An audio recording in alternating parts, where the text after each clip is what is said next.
1.5 വർഷം കാത്തിരുന്ന കോളേജ് വിദ്യാർത്ഥിയെ ആക്രമിച്ച് പകവീട്ടി അതേ കോളേജിലെ വിദ്യാർത്ഥികൾ. കണ്ണൂരിലെ ലീഡേഴ്സ് കോളേജിലെ ജൂനിയർ വിദ്യാർത്ഥികളുടെ ആക്രമണത്തിൽ വാരം സ്വദേശി മുനീസിന് ഗുരുതര പരിക്കേറ്റു. ആക്രമണത്തിന് നേതൃത്വം നൽകിയ നിഷാദ് എന്ന വിദ്യാർത്ഥി അടക്കം 5 പേർക്കെതിരെ പോലീസ് കേസെടുത്തു.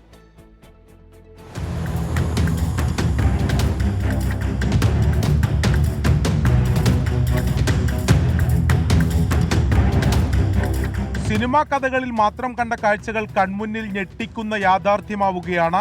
ക്യാമ്പസിനകത്തുണ്ടായ തർക്കത്തിൽ പ്രതിയോഗിയെ 1.5 വർഷം കാത്തിരുന്നു പകവീട്ടുന്ന വിചിത്രമായ കഥ. ആദികടലായി ലീഡേഴ്സ് കോളേജിൽ മുനീസിന്റെ ജൂനിയർ വിദ്യാർത്ഥിയായിരുന്നു നിഷാദ്. കോളേജിൽ ജൂനിയർ സീനിയർ വിദ്യാർത്ഥികൾ തമ്മിൽ തർക്കവും സംഘർഷവും ഉണ്ടായി. അന്ന് നിഷാദിനെ മർദ്ദിക്കാൻ മുനീസ് നേതൃത്വം നൽകിയെന്ന് ആരോപിച്ചാണ് 1.5 വർഷത്തിന് ശേഷമുള്ള തിരിച്ചടി. പലതവണ ഫോണിൽ വിളിച്ചു പക തീർക്കുമെന്ന് ഭീഷണിയും ഉണ്ടായിരുന്നു. ഇത് കോളേജ് കഴിഞ്ഞ സീനല്ലേ മച്ചാ, അതല്ല പറഞ്ഞ അന്നേരം തന്നെ തീർത്ത് തെർത്തീവാക്കി. അത് കഴിഞ്ഞിട്ട് കുറെ ഫുട്ബോൾ എല്ലാം കളിച്ചെന്നെല്ലാം പറഞ്ഞല്ലോ.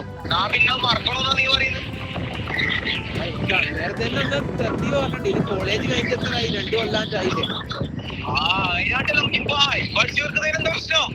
ഞായറാഴ്ച രാത്രി കണ്ണൂർ ടൗണിൽ വെച്ചാണ് മുനീസിന് നേരെ ആക്രമണമുണ്ടായത്. കത്തി ഉപയോഗിച്ചുള്ള ആക്രമണത്തിൽ മുനീസിന്റെ ചുണ്ട് മുറിഞ്ഞു.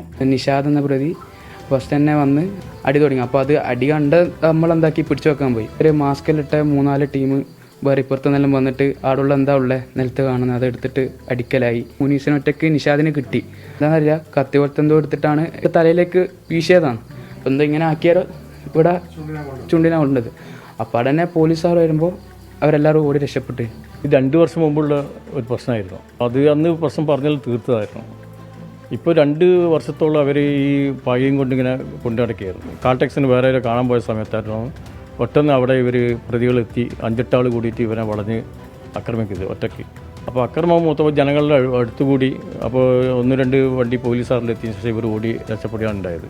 നിഷാദ് ഉൾപ്പെടെ 5 പേർക്കെതിരെ ജാമ്യമില്ലാ വകുപ്പ് പ്രകാരമാണ് കേസെടുത്തത്. സംഭവത്തിന് ശേഷം ഒളിവിൽ പോയ പ്രതികൾക്കായി അന്വേഷണം തുടരുകയാണ്. 24 കണ്ണൂർ.